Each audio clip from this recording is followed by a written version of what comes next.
All right, everybody, thanks so much for stopping by another live episode of Real Estate Titans, sponsored by Lion Bolt Media. I'm your host, Greg Fowler, traveling through the marketplace, interviewing the top professionals in our field, essentially gathering insight, inspiration, really drives and motivates these top producers above and beyond everybody else in what I'd like to consider a real estate titan.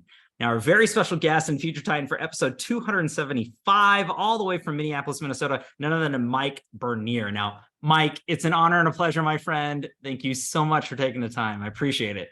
Thank you for having me. And I'm lucky number 275. Lucky number 275. I'm ready. Love it.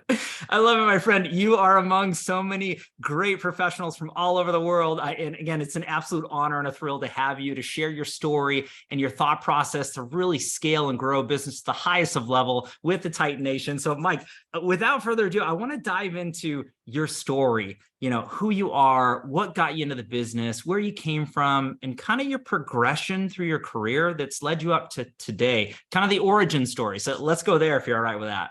No problem. I guess if I'm going to have an origin story in real estate, I would describe myself as a lost soul as a young man. Yeah. I worked a lot of jobs from 16 on. I watched my father work a job he hated his whole life, like 30 years at a place he hated, but he got up every day and did it. And I just kept quitting or getting fired from everything I tried to do. And I hated everything I did. I'm like, I'm never going to get this working thing down. I'm going to be a loser my whole life. I basically fell into real estate because I wanted to try a different type of work. So I'm looking through the wanted ads, and there's a real estate, company that's posting a wanted ad. So I went and I'm like, what is this job about? I was 21 at the time. I mean, I literally never sold a thing. I was still living at home, never owned a house. Wow. And I met with the office manager. 2 days later, I was getting my real estate license. 3 weeks later, I was licensed. I had my first client 3 days after that. And I'll tell you, I've never looked back. I connected with the industry from the moment I started. I actually felt like it had a purpose. My first closing, the woman breaks out in tears. It was a family friend of mine. She breaks out in tears. I go, oh my God, what did I do wrong? Are you okay? And she says, I lost my house in foreclosure 10 years ago. And I never thought I would ever own a home again. And the only reason I worked with you is because you're young and dumb and you probably had no idea what you're getting into working with me. But here I'm at a closing table. For the first time in my life, I actually felt like I had impact. And that's what got me on that path. Yeah. And I've been there ever since.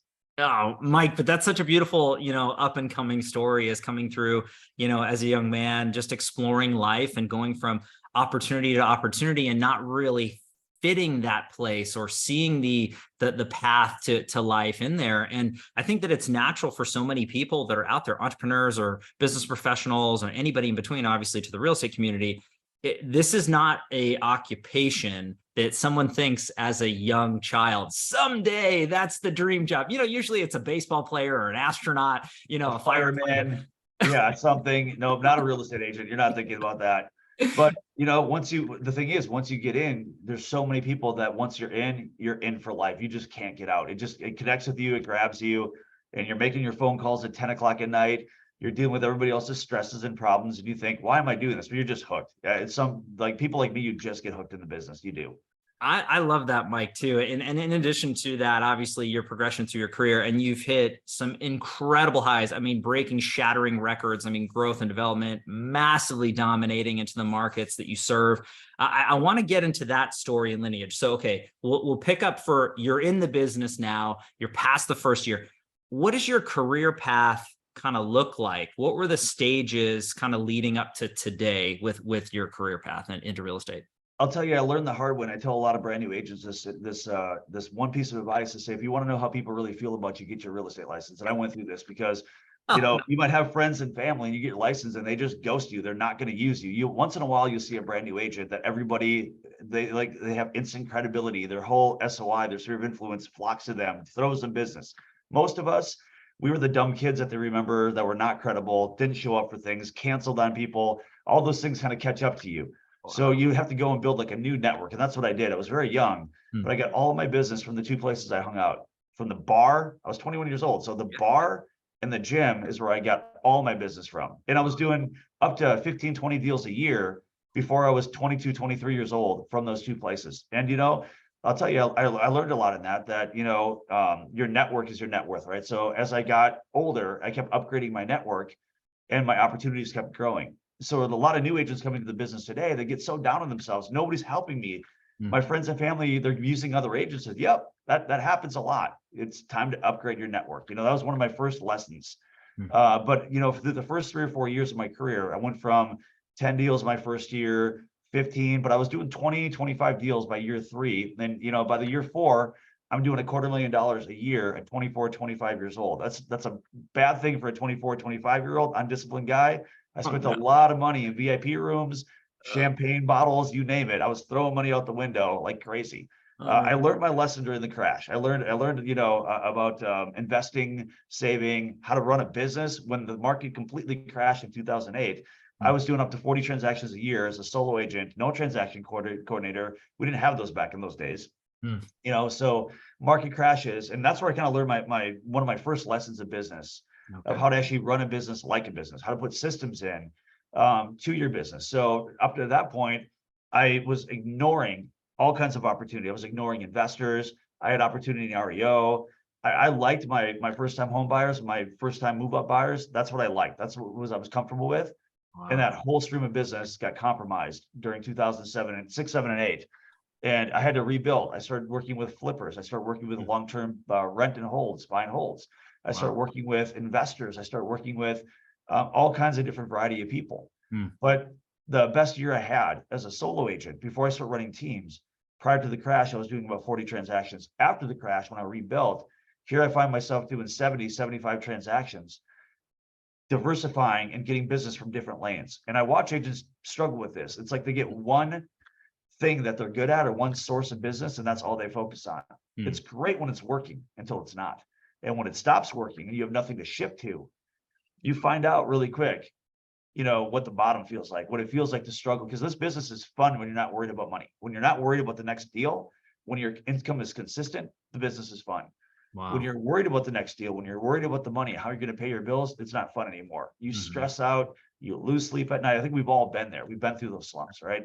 So one of the things I learned very early on in my career is you can't rely on one source of business. You've got to be able to have multiple, what we call verticals, sales verticals, whether it's your SOI, open house leads, internet leads, FISBOs, expires, whatever your thing is, have 2 or 3 that you're really good at. Build your systems in there and make sure that your systems are built to generate your pipeline. So many of us focus on the clients we have. But we don't focus on how we really build that pipeline. That pipeline is more important than any particular client. Wow. The ability to generate new opportunity, new transactions, new leads is more important than anything else. Yet we focus on the next paycheck. We focus on the next deal that's going to close. And the result of that, the outcome of that, is in one of the most horrifying facts and stats in our industry. 50% of people forget their agent's name after the first year when they worked with them. Wow. 80% of people say they'd use the same agent twice, 12% do. Well, why is that? Because we're always moving to the next thing. We're not really taking care of our pipeline. We're not really building our referral opportunities, our repeat business opportunities. I had to learn that lesson the hard way. Wow. See what I'm saying? Yeah, so learning to build systems in, to get repeat business, to build a pipeline, have different sales verticals that you're operating in. I had to learn that during that crash. My business went from 40 transactions a year down to 6 or 7 overnight. Mike, wow. Brutal. Great lesson, though. It's probably one of the best life lessons I ever had. As you mentioned that, and there's so many professionals that are tuning into this live or after the fact that have been through hardship and time frame, during the crash. And it really kind of shocks the system. There's massive learning experiences. When it's good, it's good. When it's not, that's when it really shakes to the core. And, Mike, thanks for sharing that story, because again, we're all human. We all have things that we need to reposition and overcome. And you can't just keep doing the same thing over and over and expect a different result, especially if the market is shifting consumer behavior and everything along those lines through the markets. And I really appreciate that you're coming from a place of, youth and making the mistakes along the way that so many others have, and learning from those experiences, and then always growing and always evolving into a positive and hitting the highs and going through that. And I know that you're massive into training and coaching and education for lead generation and team building. And, there's so many aspects of that, Mike. And I want to nerd out with you and get into that. But let's keep the path going. So you're past 2000 and 6, 7, 8. business continues to grow and accelerate because you've taken the time to really diversify how Mhm. the income is being structured for you, which is brilliant. And again, everyone should be following these footsteps if you're not already. Where do we go next, Mike? What's the next progression through your career? So I'll tell you, one thing I found a real big advantage back in those days, before Zillow became a big thing, we were generating a lot of leads on sign calls. So, Zillow, I think it had to be like in 2015, 16, they put out a stat. This just grabbed my attention when I saw it. This is back then. Before, I think the FCC is now saying that like 52, 55% of every call is spam, right? So think back in 16, 17, before it was quite that bad. But even then, they were saying 47% of every single sign call goes unanswered, 47%. And when you look at NAR stats saying that it takes an average of 3 times for a consumer to call an agent to get a response back, I thought that's an industry problem. Horrible. So what I was crushing it on, the best year I had at this, I did 43 transactions from sign calls. I teamed up with an REO agent that had no interest in buyers. I'm like, I'm gonna work the buyer leads. So, I'm throwing signs on the ground and I was closing about out of 10 phone calls, 2 deals every 10 phone calls, right? And it was interested people because by the time they actually get in their car, drive to the house, pick the phone up and make the call on that sign, those are pretty interested buyers. They know they've got intent. Yeah. And if you handle it right, you're going to get the showing, you're going to meet them. If you're good at converting leads, especially, getting them into the house and showing them, if you're good at that point, you're going to close deals. So that's the direction I went. Hmm. And I went really heavy into repeat and referral business from that. So I started building this network. Okay. And that's what got me into 70, 75 transactions a year. And I had one transaction coordinator at that point. That was when TCs were very early on, right? So that brought me into the REO market started to really die down. So my partner and I looked at each other. He had the REO. I was working the buyer leads with a little small team. Okay. We looked at each other and said, what are we going to do? And we decided to form a traditional brokerage. So we started with 8 people. That's what we had at the time, 8 people, and we grew. We've hired 1,000 people over the last 8.5, 9 years. We're in multiple states. At one point, we were the 3rd fastest growing brokerage in the country under EXP and Compass. And we're an independent, bootstrapped, never borrowed a dime, not traded, no private equity, but we're the 3rd fastest growing brokerage in the country.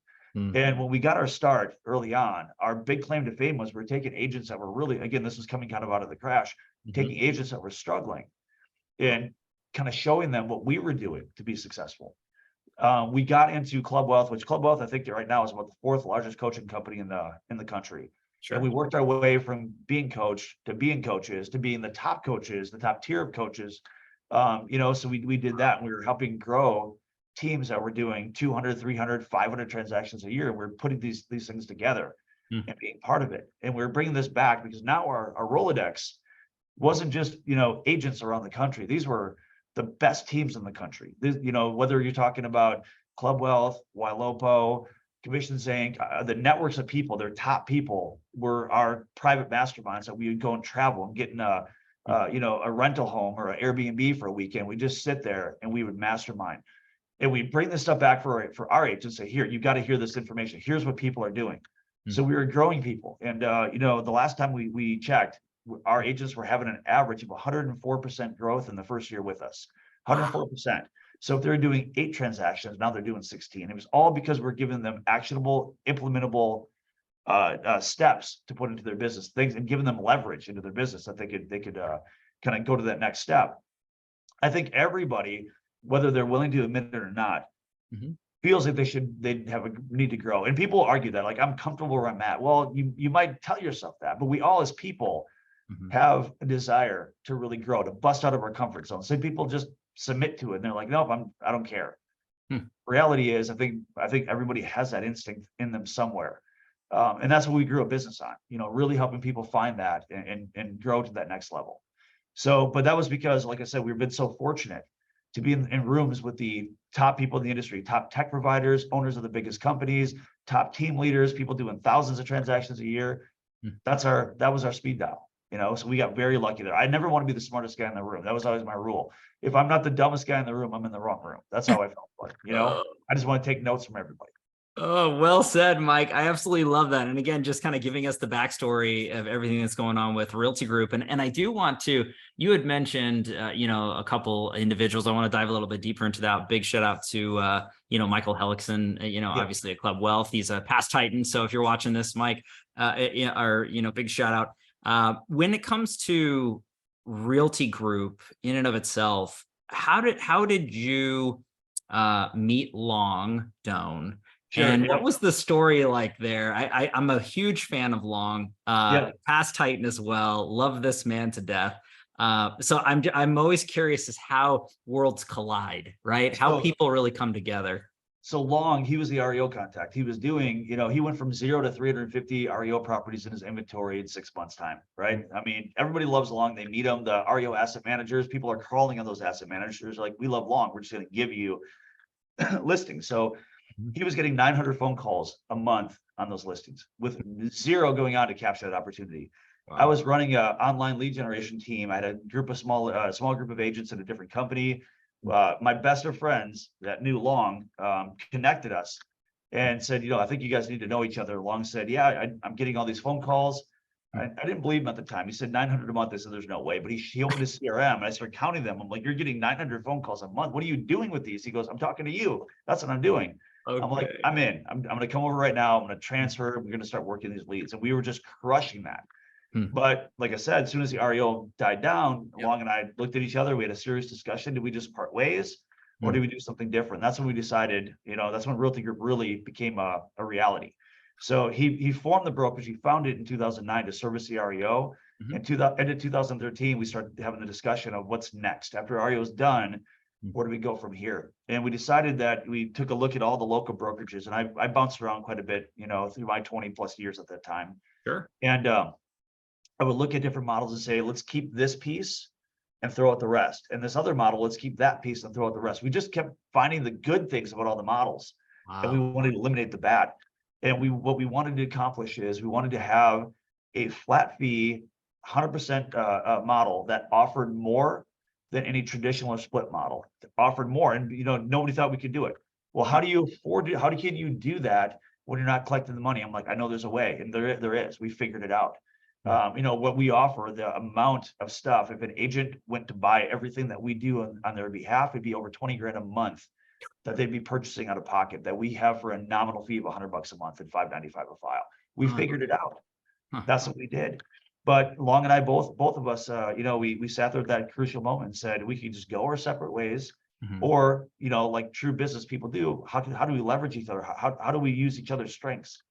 How do we figure out how to do this together? Because any business, and I know a lot of business owners inside of real estate and outside of real estate, you don't go it alone. You always have to have people in place Mhm. that take on different roles and take on different things. And it's hard to find those partners. Partnerships make business, but they sink business. Oof. If Well said. you look at a business that failed, it's going to be partnerships almost every single time. Hmm. But you look at a business that succeeds, it's the same thing. Who's really at the helm? You Hmm. have to be very careful who you bring into your business. And him and I, we're a match. We are just a match. We just work together, and we're like brothers. We'll fight. I'll put him in a headlock sometimes when I need to. But we'll fight, we'll argue. But if anybody else comes at him, they got to get through me first. You know what I'm saying? We're like brothers that way. Yeah. We're great partners. I love that, Mike. And there's no doubt in my mind. And obviously going from the very beginning stages of, 8 employees all the way up to thousands of, professionals really dominating the space. And right, 7 locations in 11. 11 11. now. I Yep. apologize. I apologize. Yep. So let's talk about the different markets that you serve. Sure.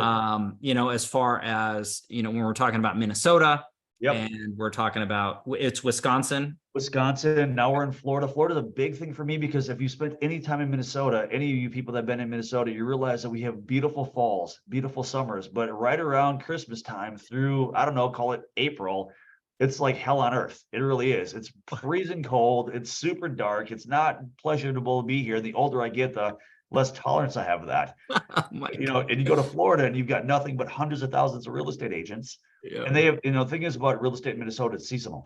Hmm. We in June is the busiest real estate month in Minnesota. Wow. January is horrible, Hmm. but it's opposite in Florida. So thinking from a business perspective, you can take a seasonal, business, and now you can even that out. If you Wow. have an equal number of people in Florida versus Minnesota, you're never actually at a dry spell. You're always in one market or another crushing it. And Wow. you think of the seasonal businesses out there. You've got people that do concrete, Mhm. asphalt. You got all kinds of seasonal businesses, landscaping. They Sure. make all of their money, in 3 or 4 months out of the year, Mhm. up here, in the cold tundra of Minnesota. You've got they call it Black Friday, right? In retail, they don't make their money until Black Friday all the way through to the end of the year. That's when they make their money. Mm, Real estate's a lot like that mm. in different markets, right? So Florida, since it's exactly inverted, will make a lot of money a lot of money, just a lot of progress in the winter, in Florida, and the same here in the summer. So that was our thought. And Mhm. now I get to go down and spend the winters in Florida, which is beautiful. I can just I bounce love it. back and forth. Yeah, match made in heaven.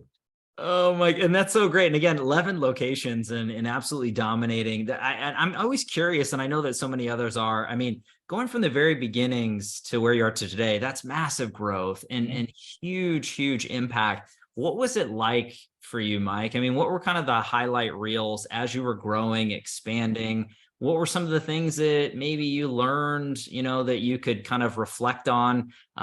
What comes to mind when you reflect on that? There's probably a thousand answers to that question. There probably is, but there's some simple things I think everybody should get behind if they're really going to grow. Love Number it. one, don't be afraid to fail. Mm. During that crash, like I said, I went from 40 transactions down to 6, and I lost 2 houses in foreclosure. That would have crushed a lot of people. They've just been done. Wow. Not me. I said, I know I can figure this out. I got to go back to the drawing board. There's nothing wrong with failure. You have to embrace that. You're going to try, like WD-40 is my favorite company on the planet because of how they got their name. I'm not sure if you know where they got their name from, Oh, but WD-40 had 39 failed attempts to create their solution, and in the 40th they nailed it, I and did that's not why know that. it's WD-40. Cool. Right. So that was an inspiration to me. So you always have to be in a mindset that not everything's going to work. You have to be willing to let things fail, but you have to keep trying. You have to keep testing and tweaking, Mm, and you have to build systems around your business. mm, That's one thing I learned very early on. And I watch real estate agents doing 15, 18 deals a year mm, swear that they need 2 or 3 assistants. I said, you don't. You're everything you do, you're recreating the wheel every day. mm, You have to start creating systems. You have to get things more efficient. You have to be more effective and know the pressure points to really touch on that actually matter. 75% of what you're doing is non-dollar producing activity. It's all busy work and it's all stress work, but it's not producing. It's not moving the needle. mm. That's the stuff that you got to figure out how to automate, delegate, eliminate, one way or the other. And you got to focus on those things that actually move the needle all day long. If you could load me up as a real estate agent, if you could load me up all day long with high intent buyers and sellers, if I spent all my time with high intent buyers and sellers, especially sellers, because it's like 1/4 of the amount of time working with a listing than it is a buyer, if not 1/8, that's going to be the most effective use of my time. But how am I going to get there? Who's going to set me in front of those buyers? What's my systems to get in front of those buyers and sellers? Mm. The more I can automate that, the more I can make it systematic, the more time I can spend with the people that move the needle. Mm. So, as I was growing and scaling, I had to figure out how to be effective and how to bring people in, how to hire. And then once you hire, how do you support those people? Mm. How do you empower them to make decisions? How do you not have to just keep on rehiring because people leave you in 3 months? Like you have to figure that piece out. Mm. You're never going to do it on your own. And I tried this on my own. I almost killed myself being a solo agent doing 75 transactions a year. Last year, I did 170 transactions with Wow. a team of 4. Mm. Me, my fiance is my co-listing agent, and 2 admin, knocked out 170 transactions, and I still had pretty much a life while running a real estate brokerage. You Wow. have to figure out how to leverage if Mm. you want to grow. If you don't want to grow, if you're happy doing your deal a month, Mm. I would still say challenge yourself. Don't stay there. There's so much more you can accomplish. I feel like we all have a moral obligation Mm. to push ourselves to greater heights, because that's like the higher you push yourself, Mhm. it opens new doors. You get in new rooms, meet new people, new mentors. Mm. You've all heard, I mean, I'm sure you've heard that we're the sum of the 5 people we're closest to, right? Well said. So you want to upgrade your network, get a higher level of next to those 5 people, upgrade them. And that's what success, and that's what kind of upping your game does. It just gets you in new rooms of people and you learn from them. And Mm. again, I don't want to be the smartest person in that group. I want to be the dumbest. I want to be the one that's constantly evolving and learning and growing, and I want to benefit from that. Wow. So that was sort of my secret to my success. Mm. I just kept meeting people that I learn from. I'm a constant student to this day and forever. I will be a constant student, Love that. never the master, always a student. That's how I look at it. But Mike, as you're mentioning that, there's so many takeaways for anybody who's tuning in, to really apply and to scale to the business. But the reoccurring message is that I'm picking up is no one does it alone. Surround yourself with greatness and great people to inspire and motivate you, but to partner together. And I think that it's crucially important to know that you can go fast alone, but far together. And Correct. obviously that's been happening in an exponential way with Realty Group and, everything that you surround yourself with, Mike. And I can really feel that the passion and the energy doing this as long as you've done it. It feels like the energy is just as high as it was at the very beginning. And that's so wonderful to see. It is contagious. Talking about the stat earlier, increasing production by over 100%, there's the processes in place and eat, sleeping and breathing what you do. And it's obvious that that's happening with every single opportunity that's there in front of everybody for the training, the education, and really doing it for the greater good of the organization. Ultimately, that's going to trickle down to the communities and the consumers that are being impacted by true real estate professionals. And there's a big difference, when it comes down to that. And the standard that you are setting, Mike, is massively high. I love that. It's inspiring to me, but also I know anybody out there who's tuning into this and watching, yes, there is another level. There's always that next step to go to. As far as surrounding yourself with greatness, Mike, I got to ask you this. So if somebody's really, okay, I love what Mike's saying, I've heard nothing but incredible things. What's really the directive? If you're talking to somebody who's thinking about taking their career and their business to the next level, Yep. What would you say to them? How would you encourage them to either reach out, connect with you, or what advice would you give anybody who's tuning into this? It doesn't matter what level they're on their career, just kind of pick and choose what you really stand out. I know you've dropped a lot of bombs already. So The advice I would have is don't be afraid to seek out mentors. We need gurus in every area of the life. Like, if you're a spiritual person, you probably have a spiritual guru. There's somebody you're following. If you're a fitness person, don't try to figure it out on your own. Go find your fitness guru. Find somebody that's walked that path that can make it easier for you by walking the path behind them, that you're not being a trailblazer. Being a trailblazer is hard, Right. Find people that have done what you want to do. Get yourself into one thing I love about coaching. Like I said, I've done a lot of coaching. I've been on both ends of it. I've been coached. I am a coach. It's so helpful to have somebody keep you accountable. Mhm. Accountability is one of our biggest Achilles heels in this industry, Well said. because we have high performers in corporate America because they have a job and they have got responsibility and accountability. If they don't show up on time, Mhm. do the tasks that they're supposed to do, they can lose their job or not get the promotion or get a pay cut or whatever it is. The Mhm. second they get their real estate license, that goes to hell. It always does. Now all of a sudden there's nobody holding them accountable. They're sleeping late. They're starting at different times every day. They're letting themselves off the hook, right? There's nobody there keeping them accountable. So if you're that person that struggles with accountability, don't lie to yourself. Let's be honest, people. If you struggle with it, admit it. Get somebody in your life that's going to help you be accountable, because that accountability piece is going to be like, and I will say this, the one thing that's going to make you a success, the one key factor, I don't care what method of business that you have. There's 1,000 ways to skin a cat in this industry to be successful, but the one common denominator is consistency. Wow. People that are consistent are going to kill it in this industry. So when you see real estate agents going, I love real estate, every day is different, it's like a new adventure every day, I go, yeah, what's your production like? Because there's no consistency. Wow. It's like this. We see the wave of ups and downs, and I've got a deal, I don't got a deal, I just closed two, now I got to start over. Every day shouldn't be the same. Some of the most boring things, fundamental things you should be doing every single day. Consistency is what's going to crush it. Wow. Consistency over talent all day long. You cannot even be talented if you're like, let's say you're consistently making the calls you need to make and you make 100 phone calls a day. Even if you suck at conversion, you're going to get deals, like just the sheer number game, right? But so people try to rely on their talent, rely on your consistency. The talent's like a bonus. That's a cherry on top. Then your conversion rates get better. Like your efficiency is better. Your effectiveness is better, but grow in consistency. Be accountable. Find somebody that's going to help keep you accountable. That's what's really going to grow your business. And like I said, you can be a relationship agent. You can be a open house agent, a lead converter, a prospector. If you're not consistent, you're going to see your business do this every single time. So that, I think that's the first problem to solve. Yeah. And right here, it's all here, it's all there. I mean, burnout, for example, we see a lot of agents talk about burnout. It's mental. Burnout's mental. It's a feeling of not being effective. It's a feeling of not being, not being successful, of things not working out.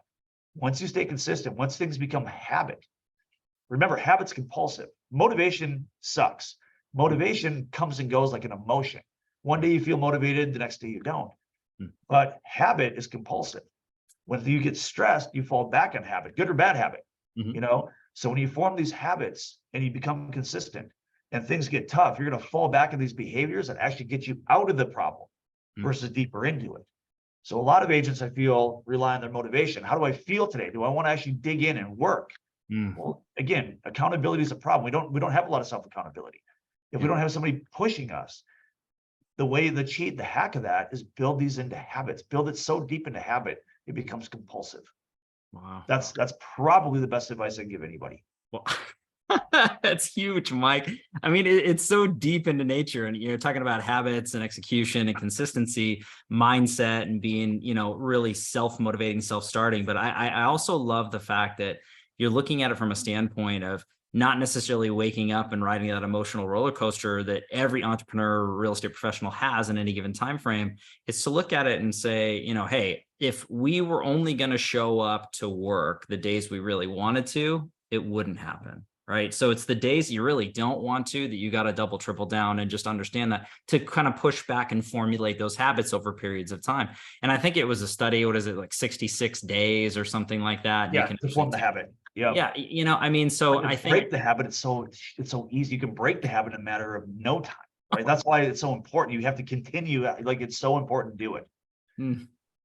I agree 100%. And I love the fact that you mentioned, health and wellness and spirituality, and obviously looking at it from a financial standpoint. There's so many different facets of success and formulating what that looks like in a life.